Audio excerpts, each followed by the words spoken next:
bienvenue à ce webinaire que nous démarrons aujourd'hui et qui va introduire une série de 3 jours d'échanges autour de la télémédecine, de la santé numérique, de la santé digitale. Et j'ai le plaisir d'accueillir Jean-Jacques Zambrowski, qui est médecin hospitalier, prof à la faculté de Paris et délégué général de la Société française de santé digitale. Merci Jean-Jacques de participer à cette petite introduction brève autour de la santé digitale. Je vais vous poser quelques petites questions, mais la première chose qui nous intéresse, c'est de savoir qui est la SFSD en quelques mots. Toutes les disciplines médicales ont une société savante et la santé digitale est une discipline de la médecine, c'est une pratique de la médecine. Originellement, il s'agissait de la Société française de télémédecine, elle existait depuis une quinzaine d'années, à l'initiative de Pierre Simon, et puis peu à peu son champ s'est élargi, et aujourd'hui, la Société française de santé digitale s'intéresse à toutes les applications du digital et du numérique en santé, depuis effectivement la télémédecine, téléconsultation, téléexpertise, télésoins, jusqu'à l'utilisation de l'intelligence artificielle et des big data, en passant par la numérisation des images, les examens de laboratoire, tout ce qui peut finalement être fait à base de chiffres et d'ordinateurs pour améliorer la condition de santé et l'exercice des professionnels. Alors, ces 10 dernières années, je pense que la SFSD l'a vu de façon tout à fait claire et nous qui avons vécu cette télémédecine, cette évolution depuis la loi HPST, donc c'est pratiquement les 10 ans de télémédecine, 10 ans de la loi, parce que la télémédecine est un peu plus ancienne. Qu'est-ce qu'on retient quand on a vécu un peu tous ces changements? Qu'est-ce qu'on retient de majeur de ces 10 dernières années, hors la crise Covid qu'on abordera juste après? 3 choses. D'abord, l'amélioration des technologies, puisque maintenant, la plupart de nos concitoyens, très jeunes comme beaucoup moins jeunes, disposent d'un moyen de télécommunication, un téléphone portable, une tablette, un ordinateur, que la vitesse de transmission des images et des autres éléments par ces supports est infiniment plus rapide qu'il y a 10 ans, et peut-être que dans 10 ans d'ailleurs. Deuxièmement, le passage dans la loi, vous y avez fait allusion, François, et c'est vrai que la loi a reconnu la télémédecine comme un mode d'exercice, un mode de pratique médicale, et que la sécurité sociale a décidé de prendre en charge, en particulier téléconsultation, téléexpertise. Donc c'est une reconnaissance de cette pratique médicale particulière qui ne doit pas être dégradée. Et puis l'adhésion d'un nombre croissant de professionnels, généralistes, spécialistes, privés ou publics, et puis d'un nombre croissant de patients, notamment à l'occasion, vous l'avez suggéré là aussi, de l'épisode de la Covid-19. Alors justement, cet épisode de la crise Covid au-delà de toutes les difficultés qu'on a pu rencontrer, elle a quand même probablement transformé complètement le paysage et les usages, notamment en télémédecine, de façon durable, pour des raisons assez simples. Les cabinets médicaux étaient fermés, on était tous effrayés de se contaminer les uns les autres. Donc cette crise a quand même probablement cristallisé un certain nombre de choses. Oui, cette crise a créé des besoins et chez les professionnels de santé, les médecins en particulier, et chez les patients. Vous l'avez dit, l'impossibilité de se déplacer ou la peur d'être contaminé ou les difficultés qu'avaient les médecins à voir les patients normalement a fait que les barrières théoriques et d'ailleurs réglementaires, ne soigner que des patients qu'on connaisse déjà, alterner le présentiel et la téléconsultation, tout ceci a été un peu assoupli avec beaucoup de bonne volonté de la part et des patients et de l'administration et évidemment des professionnels. Et finalement, on a vu un tiers environ des médecins faire rentrer la téléconsultation dans leur pratique, y compris avec des patients qu'ils ne connaissaient pas. Alors, on a vu effectivement des offres totalement fantaisistes et indéfendables, mais on a vu aussi beaucoup de médecins prendre en charge leurs patients, aussi bien généralistes que spécialistes, avec des outils de médecine à distance, pour autant que cela soit suffisant, mais c'est tout à fait satisfaisant pour aller au-delà du simple téléconseil, même si on a admis par dérogation la consultation purement téléphonique et non pas visuelle. Mais enfin, ce qui est essentiel, c'est que les médecins ont pu être présents auprès des patients et que les patients ont pu énoncer leurs plaintes et leurs symptômes auprès d'un médecin. et avoir une prescription, un conseil dans de bonnes conditions techniques. Et là, en fait, je mets une casquette de président de l'Association des entreprises de télémédecine pour dire que collégialement, peut-être avec la SFSD et avec les autres organisations, on a probablement quand même encore beaucoup de choses à faire pour faire en sorte que le numérique en santé gagne ses lettres de noblesse, parce qu'on a quand même beaucoup de choses qui vont arriver, qui vont encore probablement profondément modifier le paysage ou l'environnement dans lequel on va travailler autour de la santé. Et qu'est-ce que Jean-Jacques, vous pensez qu'on peut faire encore collégialement pour faire vraiment sortir ce numérique en santé Alors, en France? la première chose, c'est l'encouragement de la part des pouvoirs publics. Non seulement il y a un secrétaire d'État au numérique, Cédric O, mais il y a au ministère de la Santé deux personnes qui sont, Laura Letourneau et M. Ponce, qui sont particulièrement au fait de ces sujets, qui y travaillent depuis longtemps, qui ont une réelle compétence et qui appliquent la volonté du président de la République et du gouvernement de faire avancer les usages du numérique en santé, en particulier téléconsultation, téléexpertise, mais pas exclusivement. Le deuxième point, c'est que l'ensemble des professionnels, des prestataires, éliminent ceux qui, parmi eux, pourraient ne pas avoir les standards de qualité, de fiabilité, de comportement éthique. C'est pas tout de disposer d'une liaison vidéo qui fonctionne.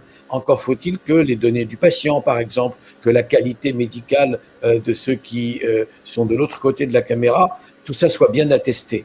Alors on a vu effectivement quelques brebis galeuses tenter de s'introduire dans le dispositif, mais il faut faire confiance aux organisations comme la vôtre pour effectivement assainir complètement et donner toutes les garanties à la fois au pouvoir public, aux payeurs, qu'est l'assurance maladie, et aux patients, que véritablement c'est un mode d'exercice de la médecine aussi fiable, aussi sérieux, aussi crédible. Et quand je dis téléconsultation, téléexpertise, je parle aussi aux télésoins, l'intervention d'autres professionnels de santé.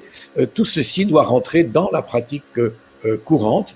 Et on voit un certain nombre de partenaires, de prestataires, de gens qui proposent des cabines, des gens qui proposent des outils d'extrême fiabilité, commencer à s'installer partout, voire à rayonner hors de nos frontières dans la francophonie ou au-delà. Et ça est tout à fait encourageant.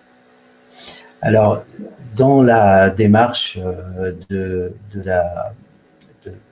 ministère de la Santé, de l'ensemble de certains politiques, et il y a une vraie volonté de créer une filière industrielle dans le numérique en santé, parce qu'on voit bien que les évolutions des prochaines années vont combiner probablement à la fois des professionnels de santé, mais aussi des outils au titre de l'intelligence artificielle, au titre d'algorithmie, de choses comme ça. On va combiner aussi des outils qui vont permettre de récolter de la data. On va avoir aussi une organisation, une coordination un peu digitalisée. Ça, il faut s'en rendre compte. Donc, tout ça va modifier quand même assez significativement. Moi, la recommandation qu'on a autour de cette filière industrielle du numérique en santé, c'est qu'il faut qu'on arrive aussi à construire les modèles économiques qui vont permettre de développer cette filière industrielle. Puisqu'on le sait, économiquement, s'il n'y a pas de modèle industriel, s'il n'y a pas de modèle économique, surtout pérenne, on n'y arrivera pas. C'est quoi le sentiment aujourd'hui que vous avez sur ce sujet-là? Alors, vous savez, vous avez peut-être précisé tout au début de notre entretien, je m'intéresse particulièrement aux politiques et à l'économie de la santé. C'est vous dire si je suis sensible à ces arguments. Mais le développement, la croissance du recours, pourvu qu'il soit de qualité et qu'il soit fiable, aux outils, aux instruments, aux plateformes qui utilisent le digital et le numérique en santé va aller croissant. Aujourd'hui, on sait que la fiabilité d'un certain nombre d'instruments est considérable. On sait aussi, par exemple, à quel point la France est en retard sur l'épidémiologie et à quel point les données que l'on peut traiter, à condition de les avoir anonymisées convenablement, pour ne pas enfreindre les règles de l'éthique et les règles de la réglementation européenne sur la sécurité des données individuelles, tout ceci va être considérable et va nous permettre des avancées dans la connaissance de la médecine. Moi, je pense que c'est en faisant la preuve de la valeur ajoutée que cela apporte à la conduite de la santé des individus et de la population que la santé numérique et digitale, dans toutes ses composantes, et vous avez raison de montrer la variété, est devenue considérable. Je prends un exemple tout simple. Aujourd'hui, il n'y a pas d'examen de laboratoire que l'on reçoive par la poste, que l'on soit médecin ou que le médecin prescripteur ou que l'on soit le patient. On va chercher, grâce à un code, ces résultats sur le site internet du laboratoire. Tout le monde sait faire ça. C'est un gain de temps, une fiabilité, un archivage qui est clair, il n'y a pas de perte. Il en est de même de faire interpréter une image un peu complexe par un spécialiste de ce type d'imagerie situé à l'autre bout de la France, pour pas dire à l'autre bout du monde. Et tout ceci était inimaginable. On parle aussi des objets connectés, vous y avez un peu fait allusion. Et aujourd'hui, suivre en permanence la fréquence cardiaque ou la glycémie d'un patient et pouvoir, le cas échéant, déclencher une alerte, soit vis-à-vis du patient, soit vis-à-vis d'un service de secours, est d'un intérêt considérable. Donc, il y a un gain d'efficacité. Plus on en fera la démonstration, plus ceux qui sont des offreurs de produits ou de services dans le domaine de la santé digitale penseront à recueillir les données, à les publier et à publier simultanément le gain économique lié à l'efficience de leur technologie, plus la crédibilité de l'ensemble sera faite. Très souvent, les données... Je prends un exemple. Il y a aujourd'hui une application qui permet numérique, digitale, qui permet d'anticiper très clairement la survenue d'une récidive dans un cancer du sein. Les données sont d'origine française, l'invention de l'algorithme est liée à un spécialiste de cancérologie du Mans en France. Il n'a pas trouvé d'industriel en France qui veuille promouvoir et assurer le développement clinique. Ça a existé. Il y a eu des mois et des mois de discussion avec la commission des dispositifs médicaux, puis avec le comité qui fixe les prix et le remboursement. On a trouvé un terrain d'accord. Aujourd'hui, on est sur la création de l'acte médical, sans quoi ce dispositif restera lettre morte. Vous voyez que la valeur économique, elle tire parti, elle est fondée sur la bonne volonté de chacun et la collection des données, la collecte des données qui permettra de démontrer l'intérêt pour la collectivité comme pour les individus de tout ce que le digital peut apporter à la santé. Eh bien, merci Jean-Jacques. Alors, les 3 jours qui vont, où on va pouvoir échanger un certain nombre de choses sont aussi l'occasion de partager des points de vue. J'aurai l'occasion dans plusieurs tables rondes d'inviter un certain nombre de participants. Jean-Jacques, vous avez accepté aussi qu'on se fasse un petit débrief, comme ça on dit en anglais, un petit débrief de nos 3 jours pour voir un petit peu ce qu'on en a pu en retirer. Je vous en remercie par avance et écoutez, bon webinaire à tous et puis j'espère à très bientôt. Merci.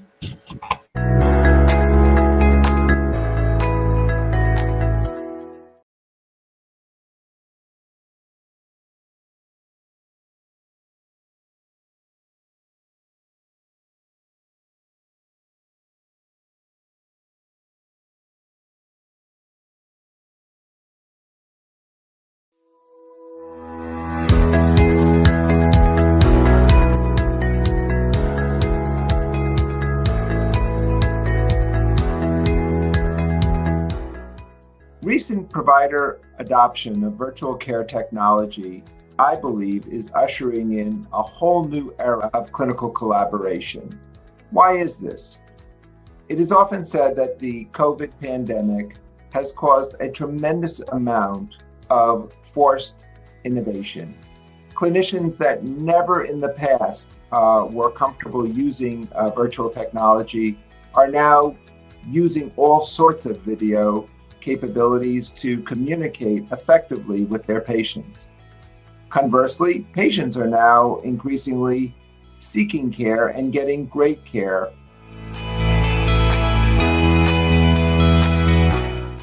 Health system CIOs, CMIOs, chief strategy officers, chief digital officers are all now very seriously putting in their roadmap the digital journey for the patient.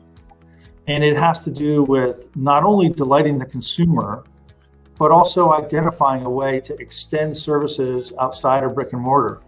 and keeping the high value services in brick and mortar. Many providers are beginning to take a thoughtful look at the type of care that they're producing in the office and rethinking what type of care is really necessary to be delivered in person, face-to-face, and what types of care can really be delivered effectively through a virtual platform.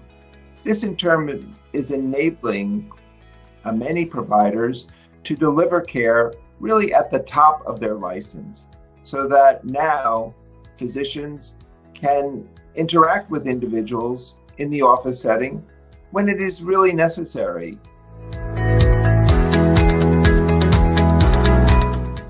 How do we extend high quality care beyond the normal care settings and enable remote specialists to work with teams to create better outcomes? We do that by empowering those specialists through purpose-built medical grade technology to provide consultations 10 miles, 100 miles, 1,000 miles away. And that interaction between a specialist and that patient is well beyond video conferencing. So the best way to deliver high quality care is through a high quality, purpose-built enterprise virtual care platform. In this new care collaboration model, specialists play a very important role. We've often talked about a specialty center of excellence. What does this actually mean? Well, for one example, say a primary care physician had a patient in their panel who had lupus, and the lupus was affecting their brain. This is a pretty rare complication of lupus, but a very important one. Often this is handled by neurologists, but not all neurologists have a lot of clinical expertise in terms of lupus' effect upon the brain. A virtual center of excellence would be a great use case for this type of clinical example. This is all about delivering a more efficient healthcare experience, empowering the consumer, having them not be a part of sick care, but be a part of the future of healthcare, and embedding the virtual care paradigm with the best clinical in-person care is what patients and consumers deserve. I think that as we see the year unfold ahead, we're going to see great new examples of physicians, both working virtually as well as in traditional settings, collaborating together to really drive the best outcomes for their patients.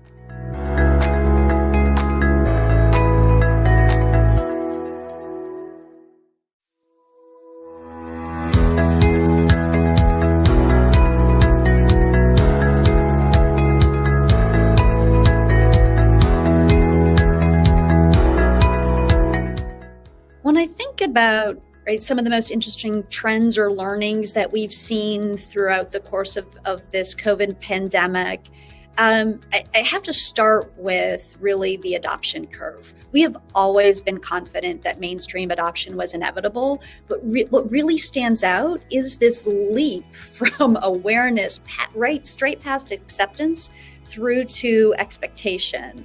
And that's really for both consumers and healthcare providers alike.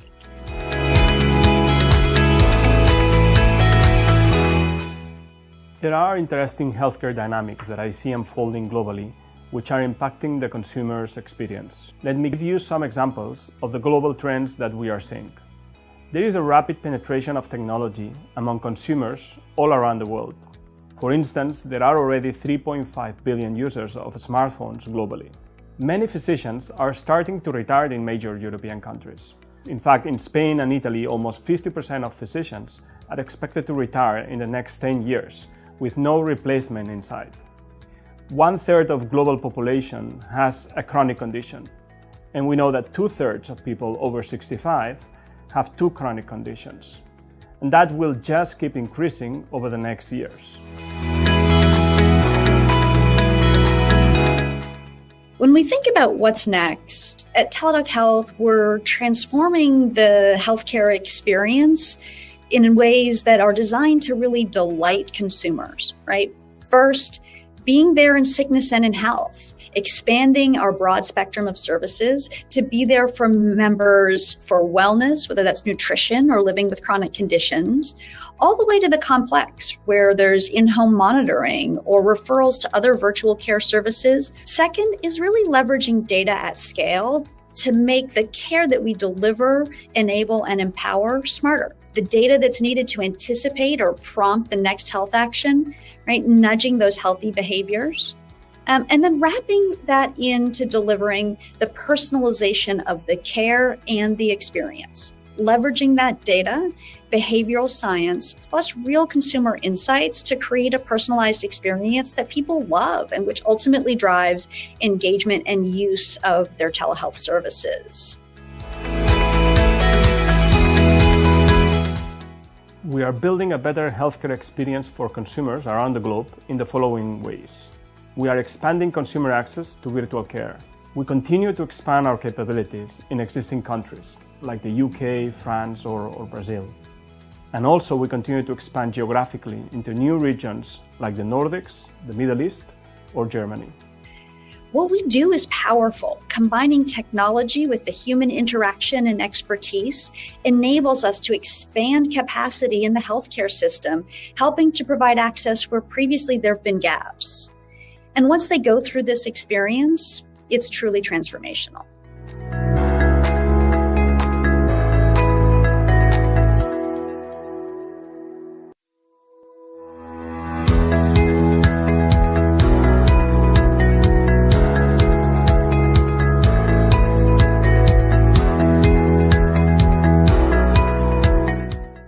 From the perspective of a working executive and mother, I would define whole person virtual care as truly end-to-end care across a spectrum of needs for both myself and my family. It's there when you need it, 24 hours a day, 7 days a week. It's convenient, it's personalized, and most importantly for me, it's trusted. I trust in the quality of the virtual care that I'm receiving. But it's not just for urgent care needs. It spans every state of our healthcare journey, from wellness and prevention to complex health needs, more longitudinal care.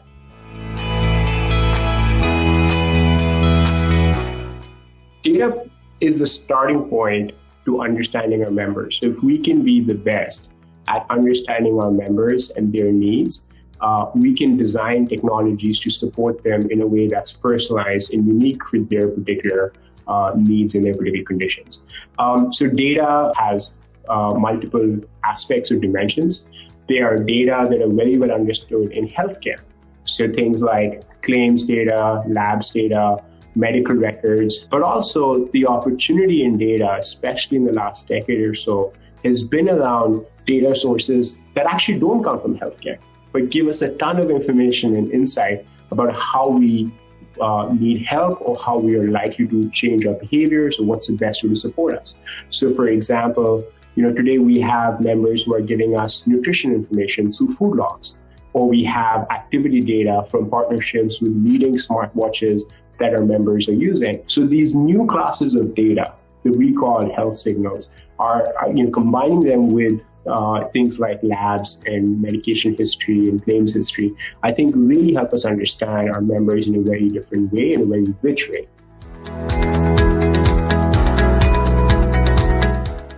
Whole person care, as we all know, it's evolving, and it has been starting to address more of the network needs of our plan sponsors. And they really are about some supply and demand dynamics that are playing a significant role in healthcare today. On the demand side, our populations around the world, we're aging, and we have increased prevalence of chronic disease, diabetes, hypertension, mental health. And therefore, humans around the world are further pressure testing healthcare systems around the world. On the supply side, trends show that current supply of care providers is just not meeting the demand for care. So for many years, we have seen an increased shortages in primary care, but now we're seeing it in things like mental health, specialty care providers, making access to virtual care within a network incredibly important. As this happens, longitudinal whole person virtual care is essential to reaching people, creating better health outcomes, and reducing the cost of care.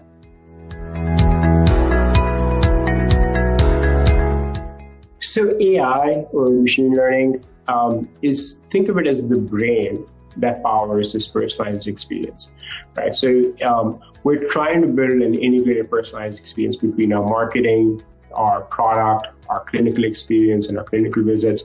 And all of these can be connected through a series of algorithms through this sort of AI brain that's kind of plugging information together and helping us figure out what are the needs of a member and what's the best way to support them, and do that essentially millions of times over. It also allows us to build predictive models that say, here's the best action for the person as part of their care journey, and surface that information in the marketing materials that they might see or in the product experience that they see in the mobile app or in the web app, as well as in the information that's accessible to our clinicians who are now going to benefit from having these insights at their fingertips. The good news is plan sponsors and consumers are embracing virtual care like never before. Almost all health plans and large employers now offer virtual care. And as a result of COVID, employers are investing in it more heavily than ever. So what this tells me is that the good experience that consumers have had with virtual care have really not only generated strong trial of the service, but will likely cement strong repeat use, which is the hallmark of a healthy service offering. So to this end, it's hard to imagine that networks in the future are not being built around a strong virtual care offering that can be leveraged as the digital gateway to healthcare services.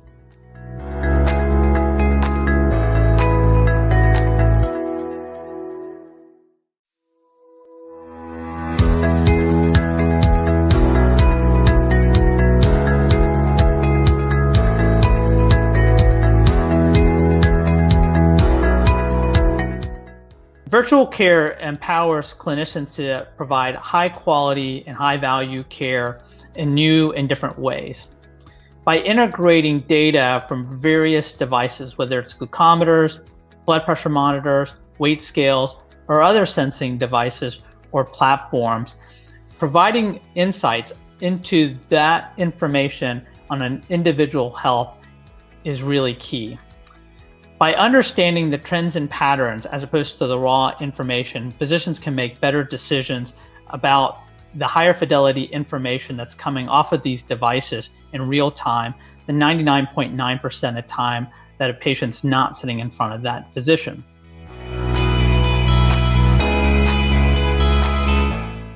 The future of quality in virtual care will really be characterized by longitudinal whole person virtual care relationships. It's the integration with connected devices like glucometers, blood pressure cuffs, scales, leveraging all of this information to gain insight. And all of this is existing in a single, seamless digital environment. So things like AI or augmented intelligence that really support clinicians in continually improving the care that they're delivering.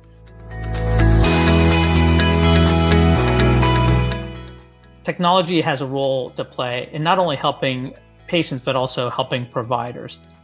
If there's a way to start to integrate these experiences and these technologies into a unified platform, and instead of providing raw information or data, but really starting to provide insights and real information on how to better manage patients, physicians can spend less time trying to seek out data to understand the information and spend more time actually understanding what's going on with that individual right in front of them. And this is where technology has an incredible opportunity to redefine not only how we care for individuals, but also to bring back the joy in medicine to allow physicians to practice at the top of their license.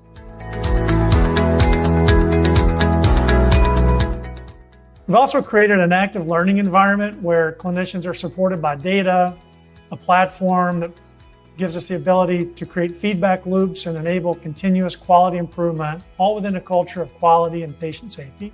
As the global leader in virtual care, our insights and approach are very unique and have been built from a large amount of experience delivering more than 15 million virtual care visits and over 750 million interactions with connected health devices. Healthcare is extremely personal, and this is why for any virtual care platform, understanding that this trust and empathy that comes with any patient relationship is paramount. And in these interactions, we need to make sure that we're enabling providers to deliver care with empathy and not being focused on the data deluge, but rather the insights that are going to help to drive the best outcomes and value for that individual in front of them.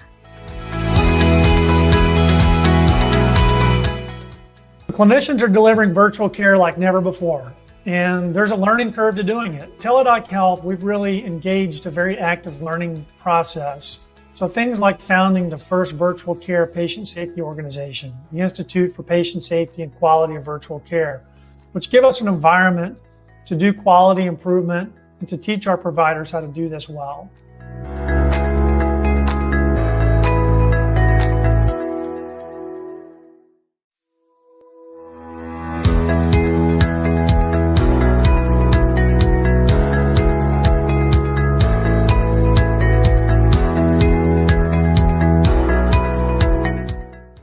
Access to care can be a barrier to health in many ways. One is people just don't have access. They're in a rural location or they're in some underserved location where there's no healthcare facilities. And providing those people access to even the most basic care is fundamentally important. That's one of the things Teladoc Health does. But access to care can also mean access to the right care.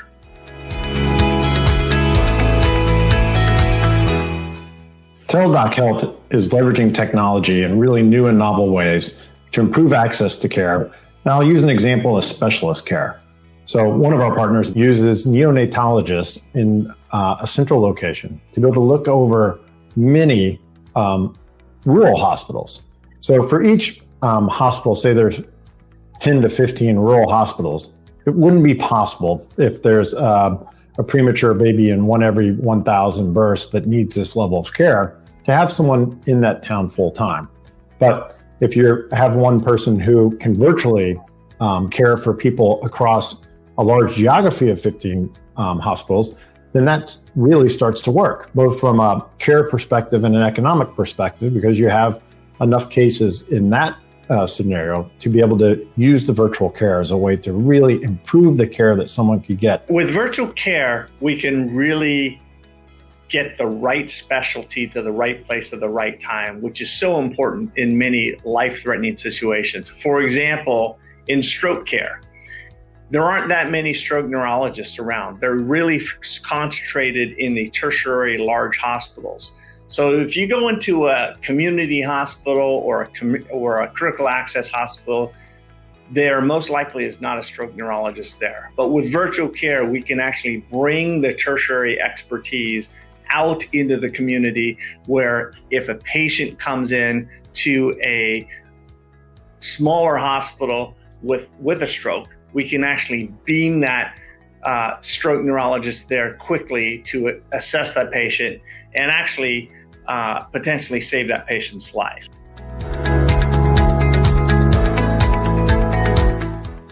One of the ways we think about access to care is access to personalized care. So it could be you're looking for a physician or therapist or a nutritionist of similar gender. For mental health, we often have requests for LGBTQ providers who are experiencing the same things in life that you may be. At Teladoc Health, we're also very focused on making sure that healthcare can be provided in the right language to a particular member or a client. There's some, 150, 160, 170 languages that come into the health system at any given time. And you can imagine how with virtual health, you can actually bring forward a person who speaks the right language as the patient very easily, whereas if it's a brick and mortar situation, that's very difficult to do. Teladoc Health is in a unique position to support access to care around the world. We do business on 6 continents. We deliver over 10 million visits per year across the world, really working with people on virtual care and how they can get access that they may not have been able to get before.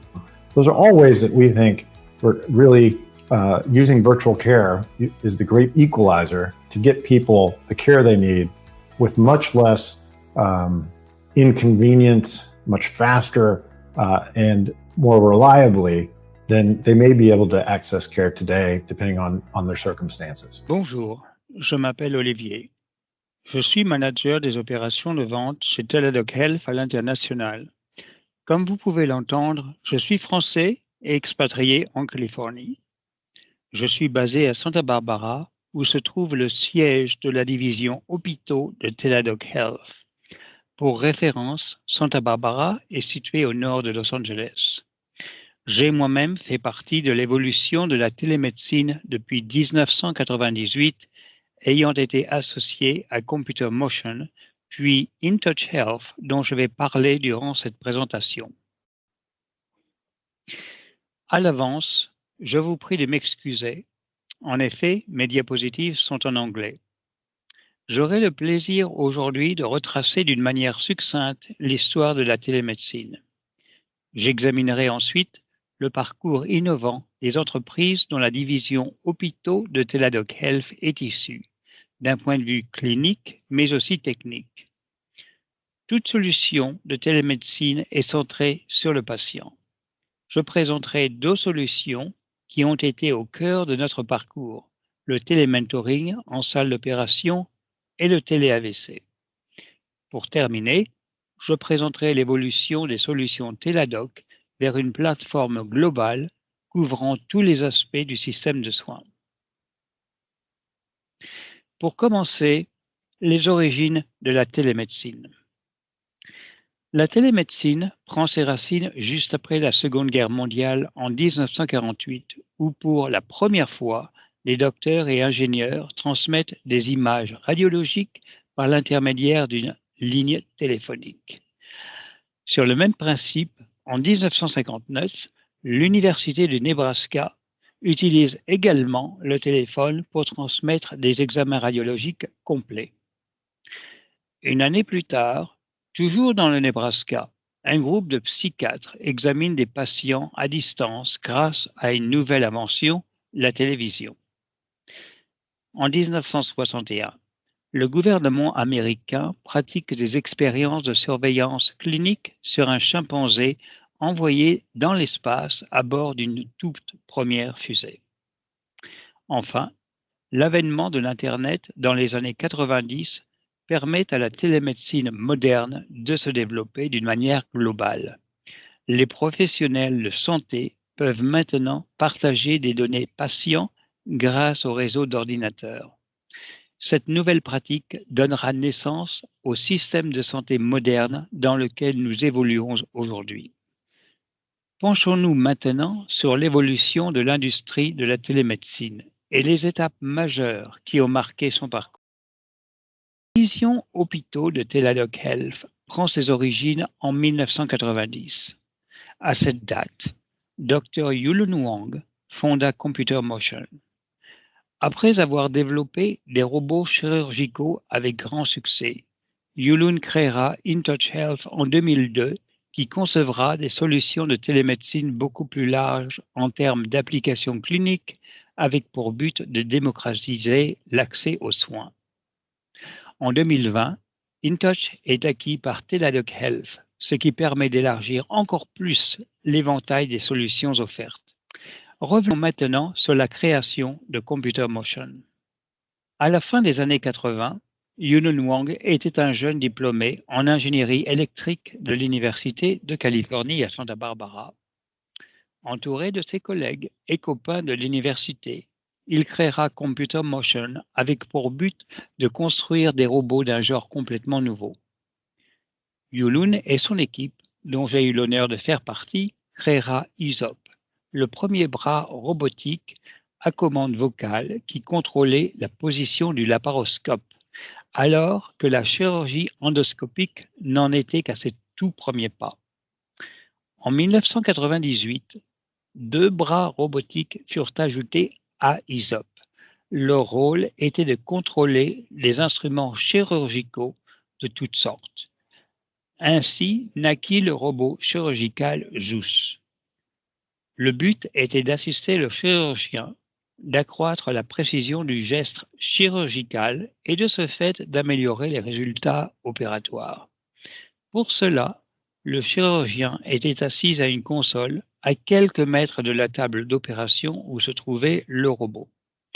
Les photos à gauche montrent la configuration en salle d'opération, ainsi que le professeur Maresco de l'IRCAD de Strasbourg aux commandes de Zeus. C'était la toute première fois dans l'histoire de la médecine que le chirurgien était physiquement séparé de son patient. Il est facile d'imaginer que ce concept révolutionnaire était très controversé à l'époque. Le chirurgien pouvait maintenant contrôler la caméra et 2 instruments à distance. La révolution de la chirurgie robotique avait commencé. Une série de premières chirurgicales mondiales fut alors lancée. Ainsi, le premier pontage coronarien endoscopique sur cœur battant fut réalisé en 1999 à Moscou par le professeur Bokeria au centre cardiaque Bakulev. L'utilisation de Zeus était réservée aux approches chirurgicales peu invasives nécessitant des ouvertures minimales. Après plusieurs années d'expérimentation en laboratoire sur animaux, l'équipe de chirurgie cardiaque de New York University à New York réalisa la première réparation robotique d'une valve mitrale aux États-Unis. Cette opération eut lieu le 3 mai 2000 avec le robot Zeus. La même année, des hôpitaux chinois commencèrent à utiliser les équipements de computer motion. ISOP fut utilisé notamment en collaboration avec l'équipe chirurgicale de New York University pour une série de chirurgie cardiaque à Shanghai, en Chine. 4 ans plus tard, une équipe de l'hôpital du peuple de Shenzhen, à côté de Hong Kong, réalisa la première chirurgie assistée par robot. Une série de cholécystectomies faite avec Zeus suivra et donnera lieu à des publications scientifiques. On peut voir à droite le Dr Zhou aux commandes de Zeus le 27 avril 2004 pendant la première procédure. Durant plusieurs années, l'équipe du professeur Maresco de l'IRCAD de Strasbourg avait expérimenté la chirurgie robotique en laboratoire. Après avoir perfectionné la technique robotique, une chirurgie qui pousserait les limites de l'époque en matière de télécommunication fut envisagée. Cette vidéo retrace les préparatifs de l'opération Lindbergh. On reste dans le domaine médical puisque dans quelques jours, une équipe strasbourgeoise devrait réaliser sur l'homme la première opération assistée par ordinateur. Zeus, c'est le nom du robot, permet une télémanipulation à distance. Mais initialement, il faut le savoir, c'était une idée et un projet de l'armée américaine. Jérôme Soulard, Sylvain Gauthier. Le projet consistait à opérer un patient situé à plusieurs milliers de kilomètres de chirurgien. Contrairement à une chirurgie robotique ordinaire, si l'on peut dire, où la console était située à quelques mètres du patient. Il s'agissait de connecter la console à la table d'opération par un réseau de fibres optiques entre New York et Strasbourg sous l'Atlantique. Ce projet fut nommé Lindbergh, qui avait été, comme on le sait, le premier aviateur à traverser l'Atlantique le 21 mai 1927. On peut voir sur la gauche le professeur Maresco à la console, située dans la tour de l'entreprise américaine de télécommunications AT&T à Manhattan, ainsi que le docteur Gagné de l'hôpital Mount Sinai. Dr Hennessy, qui est un de nos intervenants dans notre table ronde aujourd'hui, était à Mount Sinai à cette époque et a donc été témoin de cette aventure. La photo de droite montre la salle d'opération à Strasbourg avec les 3 bras robotiques de Zeus. Le professeur Leroy était en salle d'opération, prêt à intervenir en cas de besoin. Ce ne fut pas nécessaire. Cette opération fut une collaboration entre l'IRCAD, Computer Motion et France Télécom. Cette première mondiale prouva que la télémédecine était possible, précise et sûre pour le patient. Le défi technique lié aux moyens de communication de l'époque avait été relevé. Il est à noter que l'opération Lindbergh eut lieu le 7 septembre 2001 à New York, tout proche du World Trade Center, juste 4 jours avant les attentats du 11 septembre. De ce fait, son succès fut éclipsé par les événements dramatiques de ce jour. Le 7 septembre 2020, France 2 diffusa un reportage pour le 19e anniversaire de l'opération Lindbergh qui retrace l'épopée entière de cette chirurgie. Voici le reportage. Le geste est précis, la concentration extrême. Ce médecin s'apprête à enlever la vésicule biliaire d'une patiente de 68 ans. Sauf que 7000 km les séparent. Le professeur opère à New York, elle se trouve à Strasbourg dans un bloc opératoire. C'est par le biais d'un robot commandé à distance qu'il effectue cette première mondiale. Baptisé Lindbergh, du nom de l'aviateur qui a traversé le premier l'Atlantique en solitaire et sans escale, cette opération a bluffé les Américains.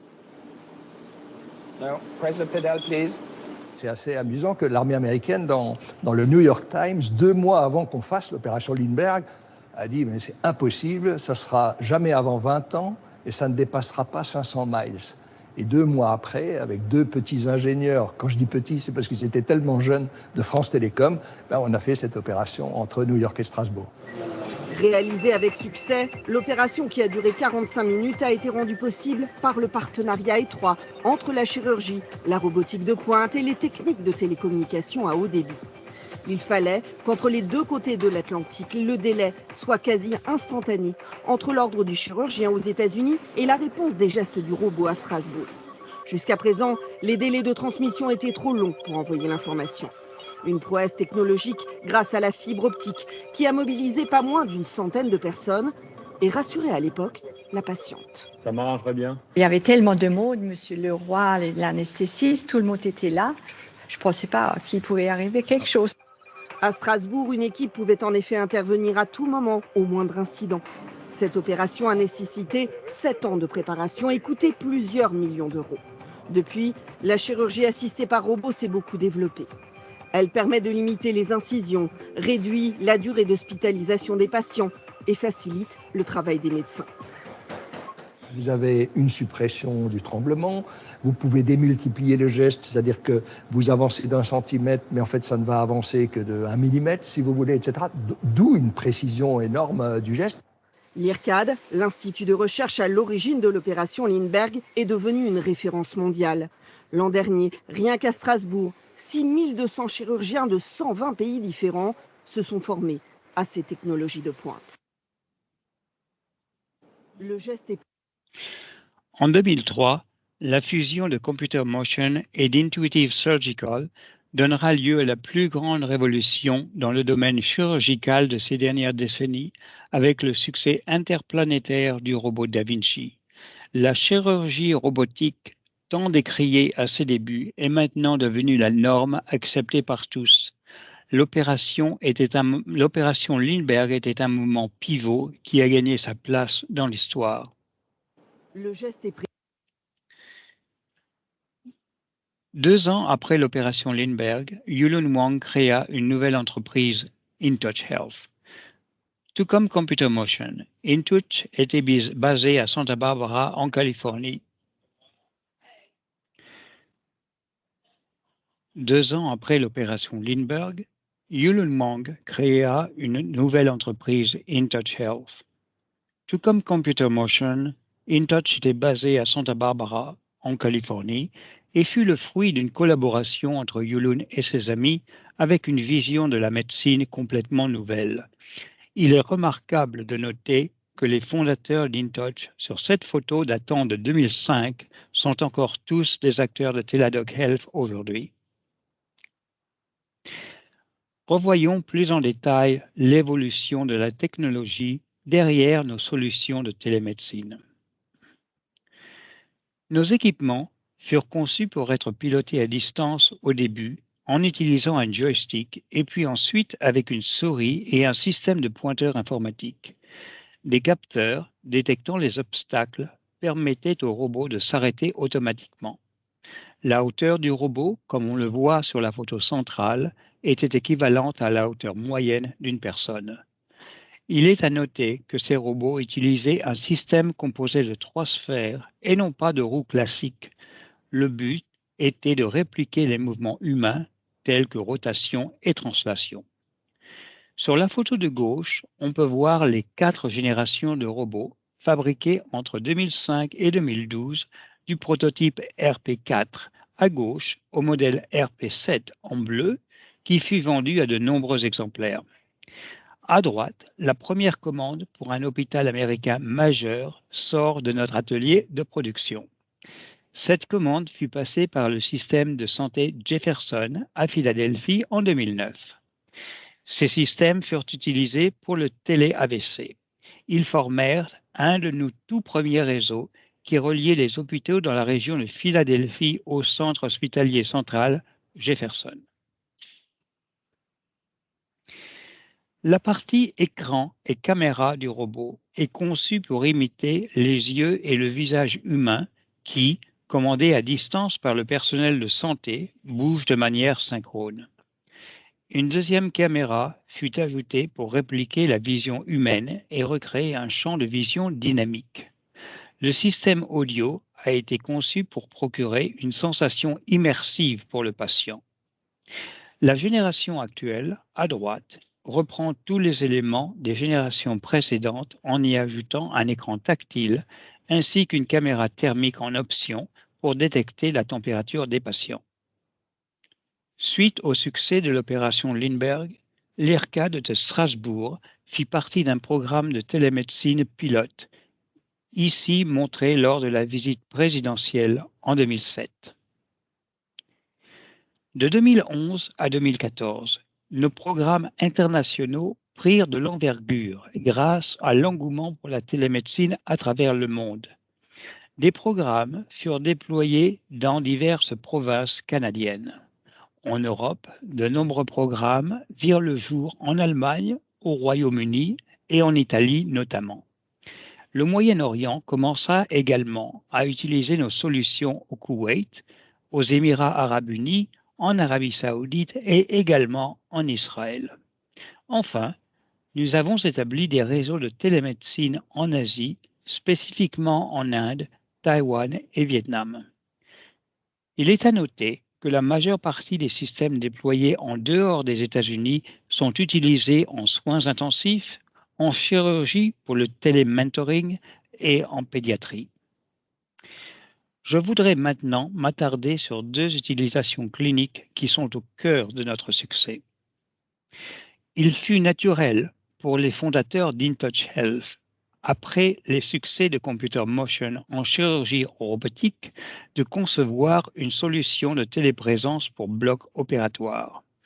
Le but était de fournir aux chirurgiens un moyen technologique de se connecter d'une manière impromptue à un confrère non présent en bloc pour discuter, par exemple, d'une technique chirurgicale durant une opération.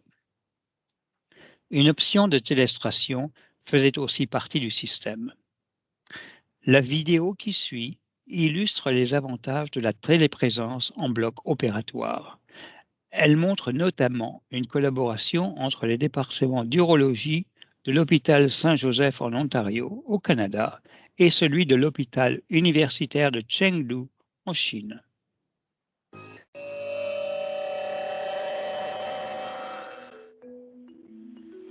This person had a stent in. They came in septic a few weeks ago, put a stent in, treated with antibiotics, and they're here in the OR today.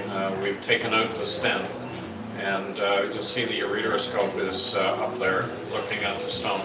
And can we go to the endoscopic view? Dr. John Denstedt at London Health Sciences in Canada trains surgeons in Chengdu, China on a urologic stenting procedure. A live surgical training broadcast from the National University of Taiwan demonstrates a ureteroscopic lithotripsy procedure.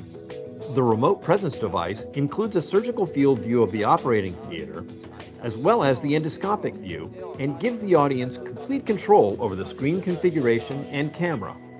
The InTouch Health remote presence device includes a high-quality directional microphone and HD video cameras with powerful optical zooms that can be controlled by an intuitive box zoom software user interface. Вот посмотрите, вот здесь толкните. Expert surgeons in Moscow mentor colleagues by telestration of the surgical field during a Hirschsprung's disease surgical intervention. Experts can be present virtually anywhere in the world in a matter of minutes to collaborate, teach, or train across the InTouch Health secure cloud network. What we'll do also is the stabilizer will come from here. Okay? So I'm going to put the thing for the stabilizer now. The holder for the stabilizer. We mark the intercostal space from inside. What we'll do also is the stabilizer will come from here. And you work another space over the mat, or the needle is in the fourth space.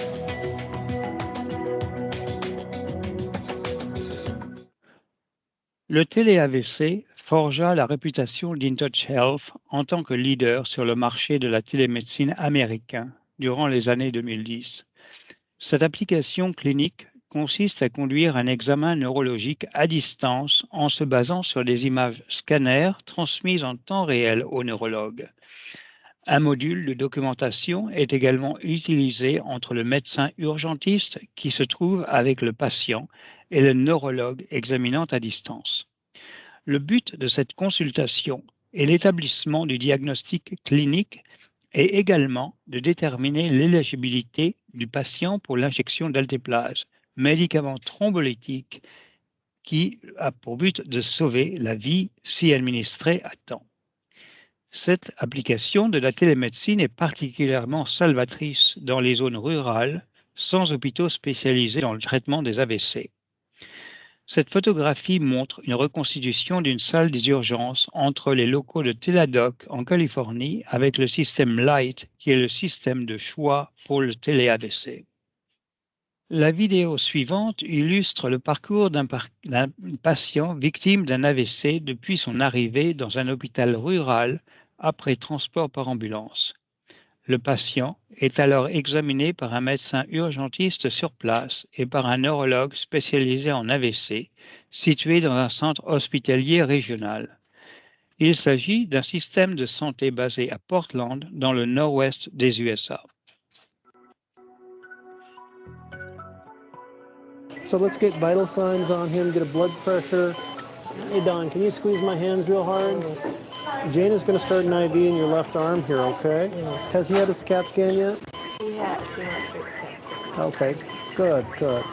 When it comes to stroke, time is critical. Within minutes, there's permanent damage to a patient's brain. For every minute the brain is deprived of oxygen, 2 million brain cells die. Telestroke is the opportunity for stroke experts to provide care to patients at the point at which they present, so they don't have to be transferred up to Portland to get that care. Telestroke transports us into the emergency room to take care of those patients in remote facilities. Hi Don, this is Dr. Okan. Hi Dr. Okan. He's got right-sided weakness, a right-sided facial droop. He's got some expressive aphasia. So this way we can have the total visual presence of the physician we're talking to in Portland be right here with us and really help us make decisions that can be critical to the care of the patient. This gizmo is our stroke robot. Hey, Dr. Okan, this is Don. He's one of our employees of the hospital, and he developed stroke-like symptoms about an hour ago on his right side of his body. Okay, Don, I'm going to ask you to do a few things now. Can I have you open your eyes real wide? Real wide. Give me a big grin now. Can you put your arms up for me? Hold them up like you're holding up a platter. Hold them up there. Can you get that right arm up? All right. Okay. By transporting us essentially into the room of patients, we can see them, examine them, talk to their family members, talk to the providers and work with their providers, look at their CT scans as if we were there providing care to them, saving hours of brain damage. Providence Telestroke Network. Miles away and by your side, our stroke specialists are with you when every minute counts. With locations throughout the Pacific Northwest, Providence Telestroke Network brings stroke expertise to communities where it's needed most.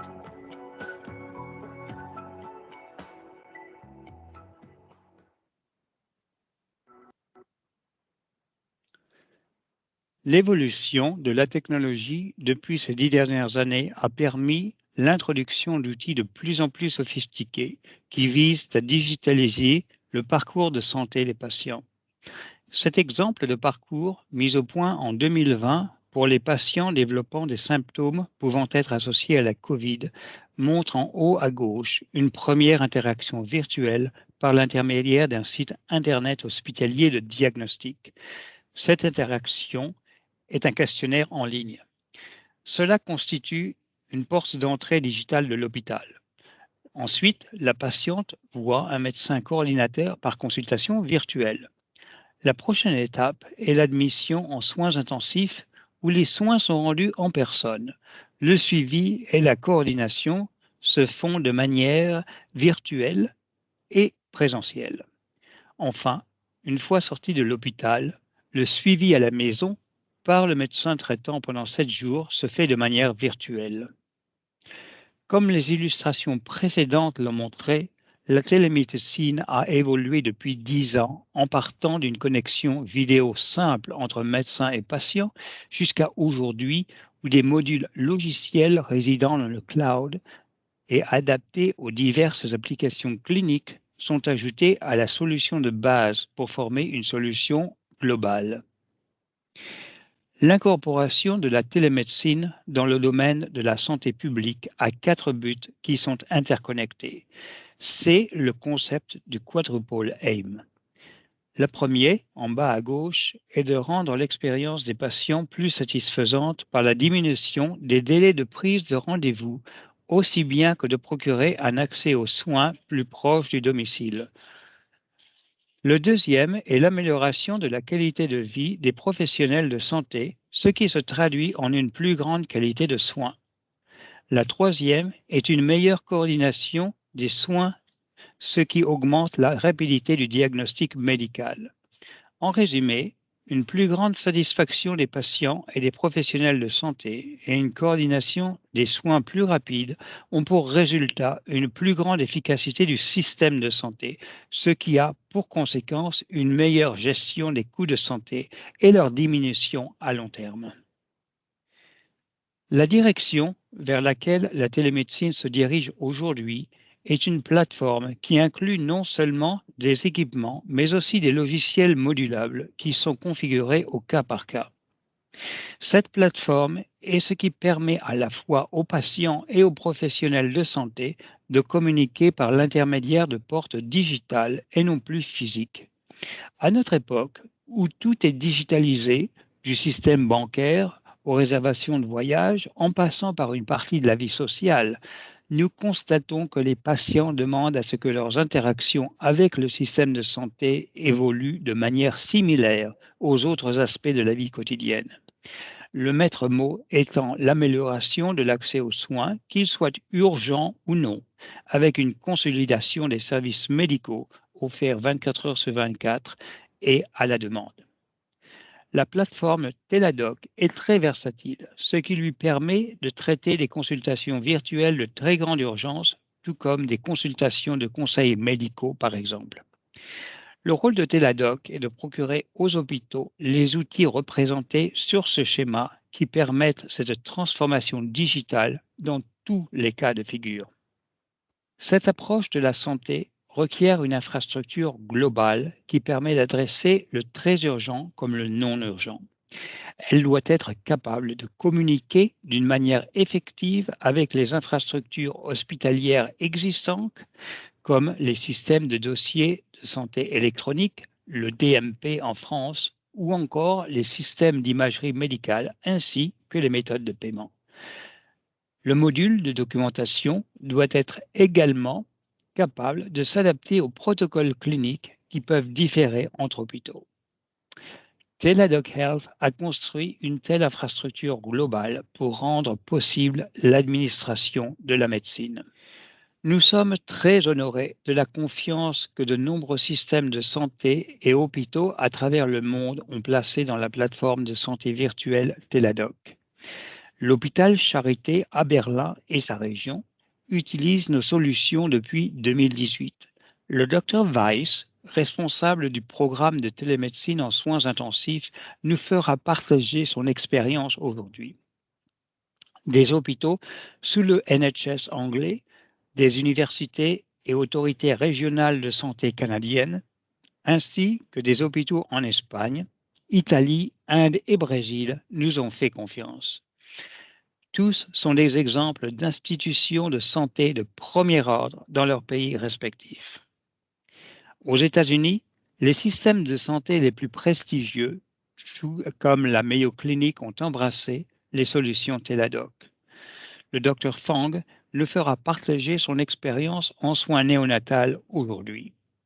Il est enfin à noter que Teladoc a forgé une série de partenariats industriels au cours de ces dernières années. Baxter utilise les équipements de télémédecine en Europe et en Amérique du Sud pour soutenir les patients en dialyse péritonéale chez eux. Boston Scientific utilise notre technologie pour apporter une présence virtuelle au bloc opératoire pour diverses applications. Pour terminer, l'évolution de notre infrastructure fait en sorte que nos équipements incluent des options qui n'existaient pas auparavant. Ainsi, les médecins ont maintenant la possibilité de mesurer la température du patient sans contact et grâce à une caméra thermique. Des projets basés sur l'intelligence artificielle permettront l'observation du visage des patients, de détecter des micro-mouvements utiles pour établir des diagnostics en neurologie ou psychiatrie. Il est également possible de prendre rendez-vous et d'initier une consultation avec un médecin directement à partir de nos systèmes qui incluent le Light, représenté sur cette photo, mais aussi nos tout nouveaux kiosques de télémédecine. Les possibilités sont infinies, l'aventure ne fait que commencer. Je voudrais enfin vous encourager à participer à notre forum annuel qui cette année se tiendra virtuellement le 20 et 21 juillet. Il est destiné à donner la parole à nos partenaires hospitaliers et industriels qui échangent idées, stratégies et résultats. 2021 marque la 15e édition du forum. La participation est gratuite et inclut 90 présentations durant une période de 2 jours. Bonjour, bon après-midi ou bonsoir à tous, où que vous soyez. Merci pour votre temps aujourd'hui et pour votre participation à cette session. L'intention aujourd'hui serait de reproduire le parcours d'un patient en utilisant la technologie de télémédecine fournie par Teladoc Health. Et pour ce voyage, je vous présenterai notre guide touristique à Santa Barbara aux États-Unis, ainsi que le système Vita.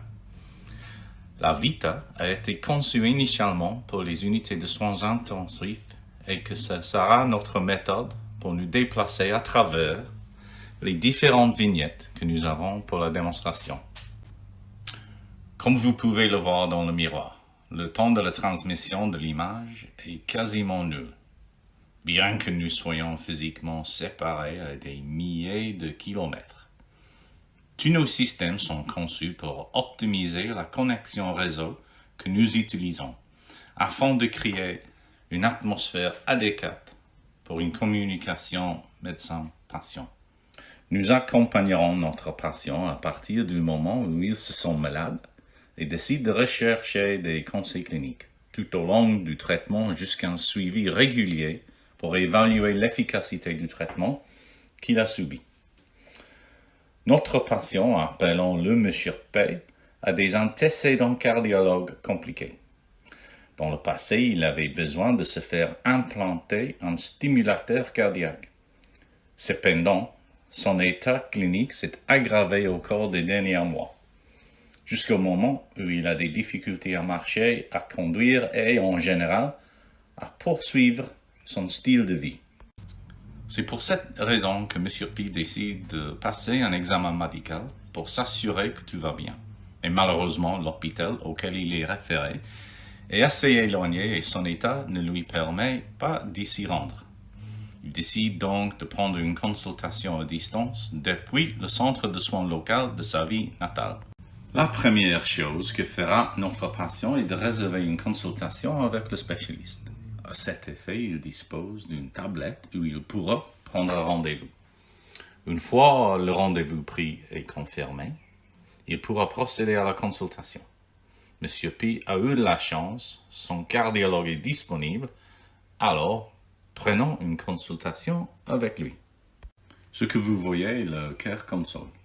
Cette structure a été conçue pour des consultations à distance. Elle est équipée d'un grand écran pour que le patient puisse voir le médecin, d'une caméra haute définition pour que le médecin puisse examiner visuellement le patient et interagir avec lui dans un système de son bidirectionnel avec suppression du bruit et plusieurs périphériques pour saisir les signes vitaux du patient. La première chose qui sera demandée à M. P est de prendre des mesures de base. Tension artérielle, température, cela peut aussi être le poids, la taille. Le cardiologue discute avec le patient de son état et il semble que son état cardiaque se soit aggravé. Il a développé une insuffisance cardiaque et son électrocardiogramme montre un QRS plus large. Et en raison de toutes les limitations de sa vie quotidienne, le cardiologue le classe dans la 3e classification de la New York Heart Association. Il recommande une mise à niveau du stimulateur cardiaque, du dispositif de resynchronisation cardiaque et réserve la chirurgie pour le patient.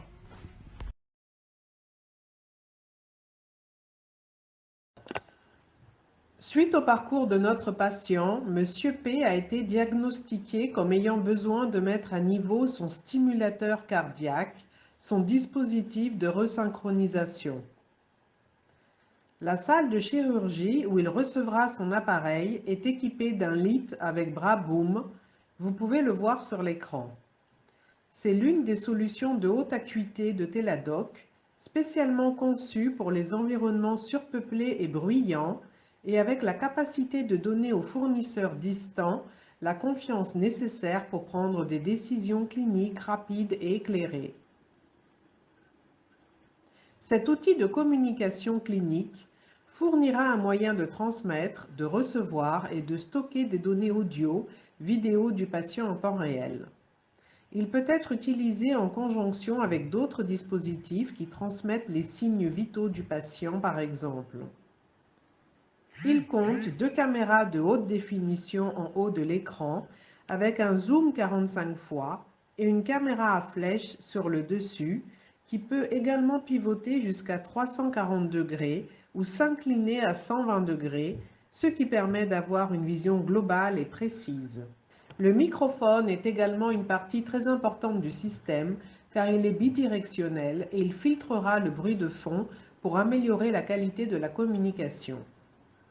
Enfin, je voudrais mentionner la plateforme sur laquelle l'appareil est monté, car sa petite taille lui permet de s'adapter sous n'importe quel lit de patient. Je vais maintenant me connecter à ma session dans l'appareil afin que nous puissions suivre le cas de notre patient. Ici, dans ma session, vous voyez ce que serait la vue du spécialiste. Je peux voir le patient allongé sur le lit, ainsi que toutes les informations fournies par les appareils autour. Dans cet écran, nous pouvons voir des informations sur l'appareil lui-même, volume du son et du microphone, différentes options d'affichage, zoom avant et arrière ou état du réseau. Pourquoi le réseau serait-il important? En fait, la plupart des salles d'opération ont une connexion très faible en raison de la conception de la construction, parce qu'elles doivent être isolées.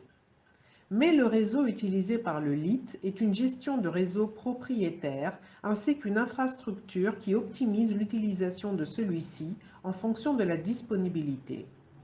Dans ce cas, le LIT peut également fonctionner via une connexion par câble au réseau et pas seulement avec le Wi-Fi. Je peux également voir les informations de mon échocardiogramme qui est connecté au LIT, par exemple. Je pourrais également voir les informations de mon fluoroscopie ou de tout autre appareil dont la sortie est une image vidéo.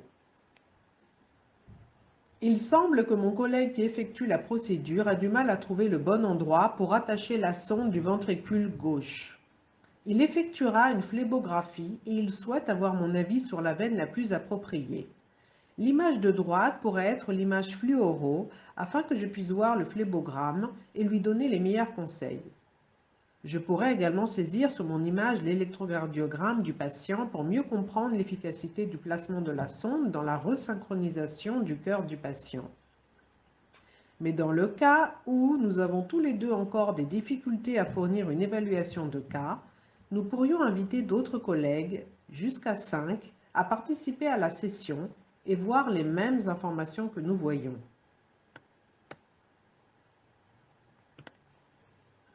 Nous pourrions également signaler des informations importantes en prenant un instantané et en faisant des remarques dessus, ou peut-être souligner sur l'image que nous voyons afin d'indiquer un certain emplacement.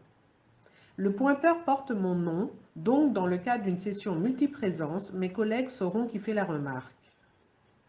Après la resynchronisation réussie du patient, nous pouvons terminer la procédure en toute sécurité et le renvoyer dans sa chambre avant son congé.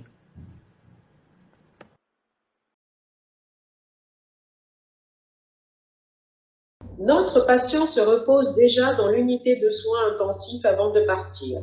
Aujourd'hui, nous allons le contrôler à l'aide d'un mini installé contre le mur, car le cardiologue responsable travaille à partir d'un autre emplacement de la clinique. Le mini est plus petit que le LIT et il a été conçu de cette manière afin que l'espace qu'il faut pour le stocker soit optimal pour le milieu hospitalier. Il dispose de caméras haute définition avec un zoom 19 fois qui nous permettront d'examiner le patient comme s'il était présent dans la pièce. Mais il est également possible de connecter d'autres appareils afin que nous puissions voir l'imagerie qui proviennent d'eux. Cela pourrait être une échographie par exemple. Le système audio avec un système bidirectionnel à 2 haut-parleurs créera un environnement propice à une communication naturelle entre le patient et le médecin. Mini a été conçu en pensant aux consultations psychiatriques et psychologiques. L'écran tactile est également articulé pour se déplacer. L'infirmière a déjà vérifié la plaie et l'état du patient. Alors maintenant, je vais me connecter à ma session Mini en tant que médecin. L'interface que vous voyez est la même que vous avez vue jusqu'à présent, où vous avez les informations sur Mini, son, microphone. Vous pouvez également agrandir et réduire l'image. Le médecin a une conversation avec le patient et valide le fait qu'il se sente mieux. Le nouvel appareil a amélioré son état d'insuffisance cardiaque. La plaie s'améliore avec le temps, aucun signe d'infection, d'externalisation de sonde ou de dispositif. Tout en discutant avec le patient, il peut également vérifier l'ECG, là où le QRS semble plus étroit. Le personnel médical effectue également un échocardiogramme que le médecin peut voir au cours de la même séance. Monsieur P est maintenant prêt à rentrer chez lui et il aura un rendez-vous de suivi à distance dans quelques jours dans sa clinique locale avec son cardiologue.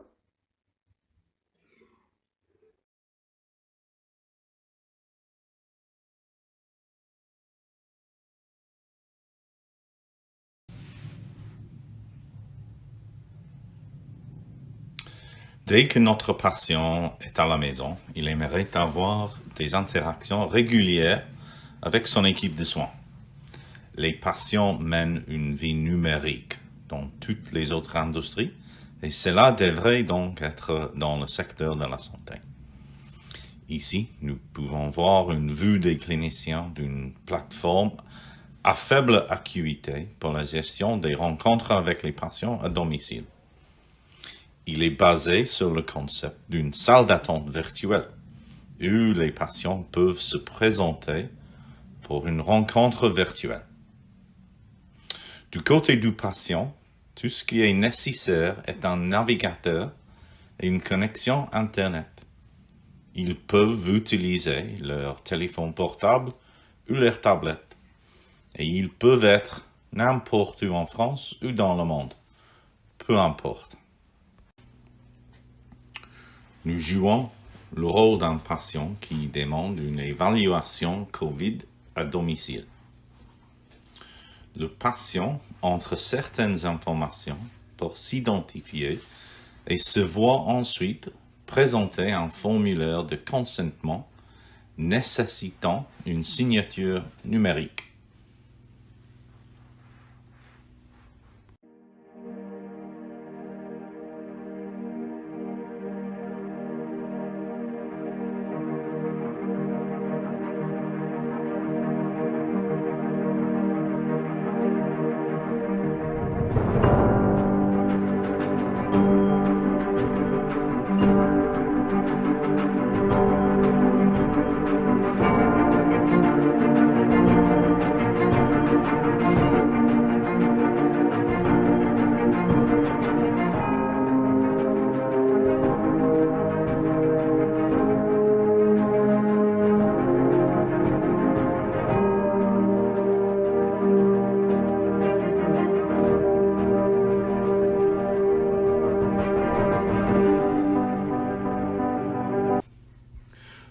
Le patient effectue ensuite une évaluation clinique qui est tout à fait configurable.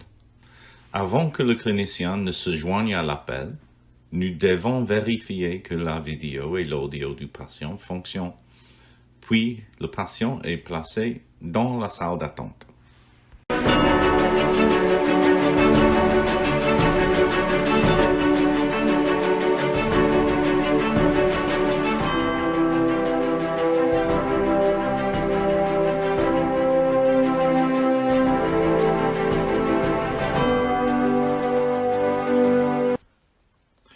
Pour les médecins gérant la salle d'attente, ils peuvent désormais voir qu'un patient s'est présenté pour une évaluation COVID, vérifier que le consentement a été accordé, puis procéder à la vérification des réponses au protocole clinique. Cela aide les médecins à déterminer la priorité dans une salle d'attente très fréquentée. Ils peuvent visualiser des images diagnostiques à partir de leur plateforme d'imagerie numérique et peuvent commencer à documenter la consultation où les réponses du patient ont déjà été intégrées.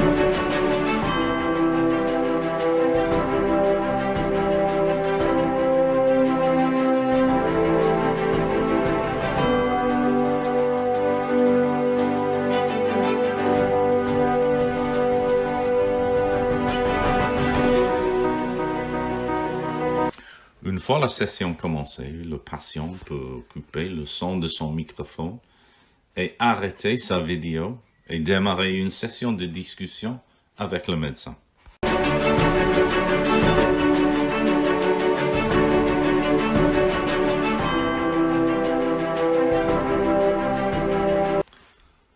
Pour le médecin, ils peuvent faire de même, mais aussi en plus, ils peuvent partager leur bureau et ils peuvent inviter un autre collègue à la séance, mais aussi peuvent inviter quelqu'un non inscrit sur le système, comme un soignant, un parent ou un enseignant.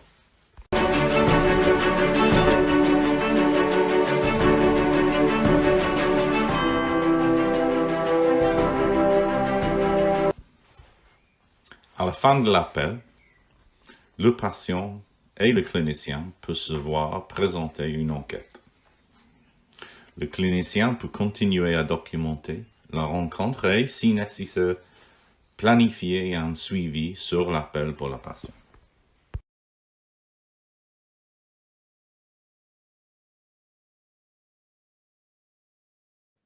En conclusion, nous avons retracé les origines de Teladoc, qui est devenue au cours des années la plus grande société de télémédecine dans le monde. La connexion entre Teladoc et la France existe depuis le début de la chirurgie robotique dans les années 90. Depuis cette époque, cela fait déjà presque 30 ans, les produits ont évolué avec la technologie. Nous avons commencé par produire des équipements opérés de manière indépendante jusqu'à nos jours où tous nos produits sont organisés en réseau, agrémentés d'une série de logiciels, tous au service de la santé des patients pour former aujourd'hui la plateforme de télémédecine Solo. Après le déjeuner, vous aurez le plaisir d'entendre les expériences de quelques-uns de nos partenaires. Dr Weiss, qui transforme la manière dont les soins intensifs sont gérés dans la région de Berlin. Dr Weiss participe également à une expansion internationale par l'intermédiaire d'une agence fédérale allemande, en Ouzbékistan notamment. Ensuite, notre table ronde vous donnera l'opportunité d'entendre nos invités qui partageront leur vaste expérience en télémédecine appliquée aux hôpitaux militaires, à la chirurgie et également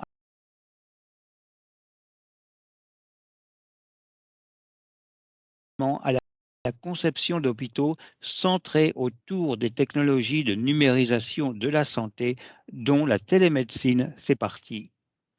Enfin, nous terminerons cette journée par une présentation du Dr Fang représentant la fameuse Mayo Clinic dans le Minnesota aux États-Unis où la télémédecine est maintenant complètement intégrée dans les protocoles cliniques des soins intensifs néonatals et notamment pour faciliter la réanimation des nouveau-nés. Je voudrais vous remercier pour votre attention et vous souhaite une excellente continuation en notre compagnie.